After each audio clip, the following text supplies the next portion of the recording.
something, I'm home now. Before he gained a following of millions of people who love his videos, before he became known as the guy who made skits, before he gained 1.7 million followers on Instagram, 183,000 subscribers on YouTube, and before he was on huge TV networks like HBO, TLC, VH1, Fox, and MTV. Who was Tonio Skits? Tonio! What happened?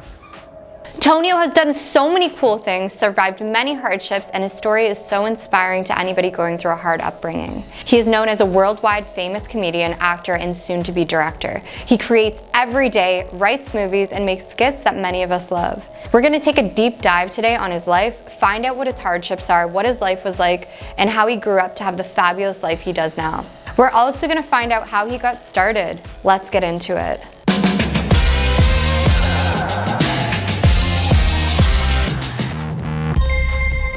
Tonio Skits was born as Antonio Ramos on February 17, 1986. He grew up in the Bronx, 1 in 7 kids with a single mother. Growing up with him, it was normal, but they moved around a lot. His mom was on government assistance at one point, and she used to be an accountant, but she was doing everything by herself and needed help. He had his first job at 9 years old. He was going to the supermarkets to pack bags, and it was the thing to do at the time, which became a business. That changed because I'm like, if I can get her attention, how many other people I can get? There was a few kids who kind of followed and did the same thing.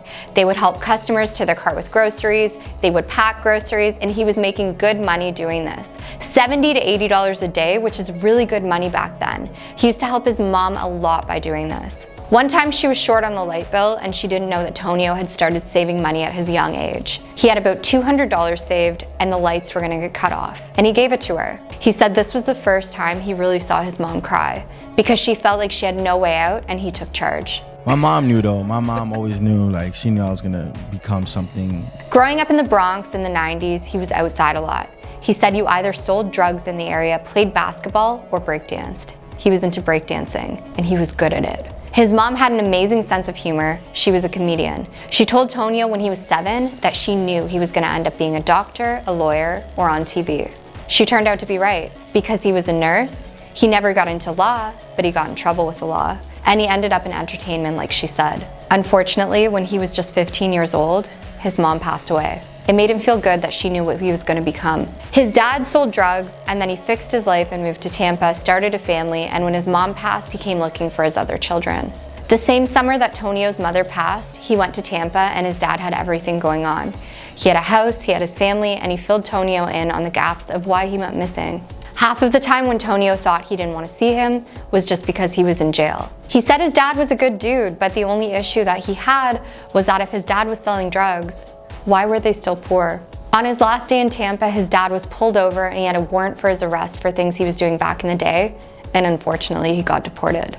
So in the same summer he lost his mom, he also lost his father, who had to go back to the Dominican Republic. This was the summer of 1996. After his mom passed away, he was in foster care. He was thrown into a new school, and in that school, he was thrown into the arts. He was able to join a dance and drama class, and that's where he found his passion in dancing. He used to sneak out of the foster care house to meet up with his friends and breakdance battle. He used to go to the club called Extreme in the Bronx. Acting was also one of his passions. He used to do talent shows in his school, and the school became very popular because of what they were doing. After all of that, he moved to Florida, and he found out his mom had a sister. So he lived in Miami, and he never thought about acting because he thought it was more for people who had a healthy family and both parents.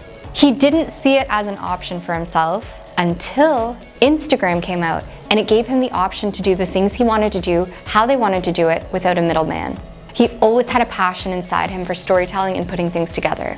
He started creating stories every day, and now in the present day, he's writing movies. We can look forward in the future to seeing him direct big budget films. When he started his videos, what triggered the shift in life, he was dating this girl for 4.5 years who cheated on him, and he found out that the guy who she was cheating on him with was the dude that was selling weed. So he started making videos about it. He made fun of himself and he made fun of the situation, and he was able to turn a negative situation into a positive situation that brought others joy and made all of us laugh. He is able to now bring artists together, create, and come out with new projects that we all love and enjoy. We asked him if he has any struggles these days. His highs and lows, he says, are just like everyone else's. Some days you just don't feel like getting up and doing all these things. There's so many people depending on you, and then you have the kind of people around you that you don't know how to deal with sometimes. If you don't know how to manage your money, it's not good. He has celebrity friends that can do things that maybe his pockets can't do. Or you have to live a certain way because people look at you in a certain light. He says if you stay true to who you are, it doesn't even matter what people think anymore. Sometimes you feel like you have to keep posting, and there's an unseen pressure one receives when you're in the limelight, and that can cause you to experience anxiety. These are things you have to slowly understand and take day by day. Another thing is losing people you love and trying to balance grieving and being creative. When he lost his brother, he didn't know if he was going to create again. It was a day-to-day thing that he had to convince himself, and it allowed him to get back to who he was, but it'll always be a part of him that's gone. It's a struggle for anyone at any time. If you're a day one fan of Tonio Skits, let us know. If you're a new fan or haven't checked him out, definitely do that. He's a fabulous artist, he's a good person, and his work is dynamic. Thank you for watching Before They Were Famous. Make sure to follow and subscribe if you enjoy this type of content.